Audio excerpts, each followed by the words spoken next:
एक दौर वो भी था और एक दौर ये भी है और एक आने वाला भी। जी हाँ, समय काल परिस्थिति कैसे करवट बदलती है, ये बसपा पार्टी के सियासी सफर से आसानी से समझा जा सकता है।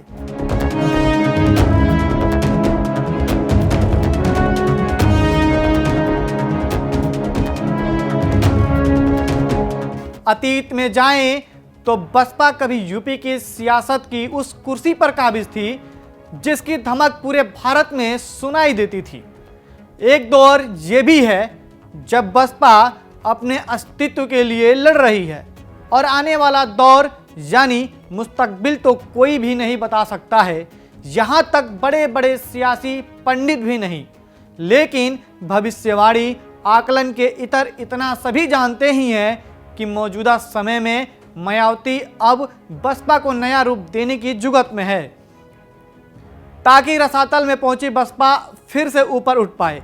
इसलिए कभी यूपी की मुख्यमंत्री रह चुकी मायावती ने पहले तो अपने भतीजे आकाश आनंद को नेशनल कोऑर्डिनेटर बनाया और अब एक कदम बढ़ाते हुए चंद्रशेखर को लेकर पोस्ट करते हुए इशारों में ही निशाना साधा है।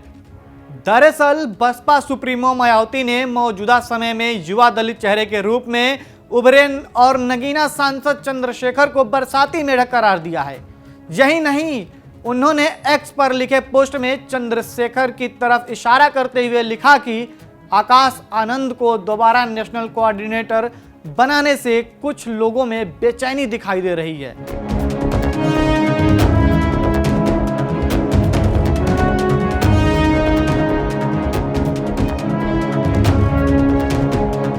वहीं मायावती के एक्स पर किए गए पोस्ट पर आजाद समाज पार्टी के अध्यक्ष और नगीना सांसद ने भी जवाब दिया। हालांकि तीखे मिजाज के लिए परिचित ने इस बार सौम्य अंदाज अपनाते हुए मायावती के लिए दिल में सम्मान होने की बात कही। साथ ही कहा कि मीडिया मायावती के खिलाफ उन्हें गुमराह कर रही है। खुद सुनिए चंद्रशेखर ने क्या कहा। अपने समाज के बच्चों को इस तरह की भाषा का प्रयोग करेंगे? नहीं, ऐसा नहीं हो सकता। मैं नहीं मानता इस बात को। मुझे लगता है कि मीडिया मुझे गुमराह कर रही है और मीडिया चाहती है कि मैं उनके खिलाफ कुछ बोलूं, लेकिन मैं बोल ही नहीं सकता हूं। वो हमारी नेता है, मैं तो उनका सम्मान करता हूं और हमेशा करता रहूंगा जीवन पर्यंत। लेकिन आप सोचो कि हम क्या कर रहे हैं ऐसा, जो इस तरह के शब्द अगर किसी के लिए यूज भी किए जाएँ तो क्यों किए जाएँ? क्या हम कोई बुरा काम कर रहे हैं?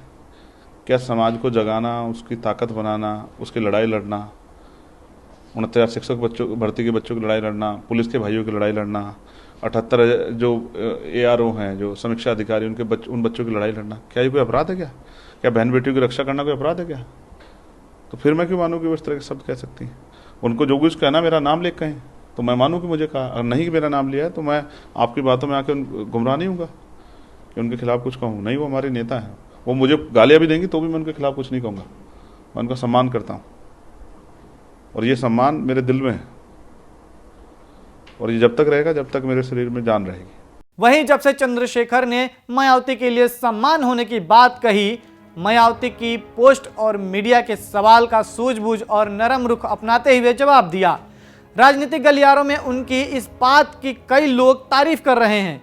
वहीं दूसरी तरफ कुछ लोगों का मानना है कि चंद्रशेखर अब समझ चुके हैं कि सिर्फ तीखे तेवर दिखाकर दलितों का वोट नहीं साधा जा सकता है, बल्कि दलितों के लिए विशेष महत्व रखने वाली बसपा सुप्रीमो को लेकर पॉजिटिव पॉलिटिक्स करनी भी जरूरी है ताकि मायावती के ऑप्शन के तौर पर बसपा किसी नेता को नहीं बल्कि लोग उन्हें देखें।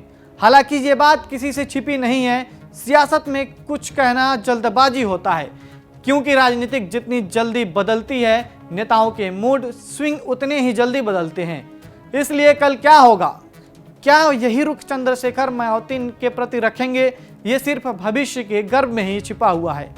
अब इस पर आपकी क्या राय है, कमेंट बॉक्स में लिखकर हमें बताइए। धन्यवाद। हमसे जुड़े रहने के लिए हमारे YouTube चैनल को सब्सक्राइब करें और नई वीडियो की नोटिफिकेशन के लिए बेल आइकॉन को दबाएं। अगर आप ये वीडियो Facebook पर देख रहे हैं तो लाइक जरूर करें और ज्यादा से ज्यादा शेयर करें। धन्यवाद।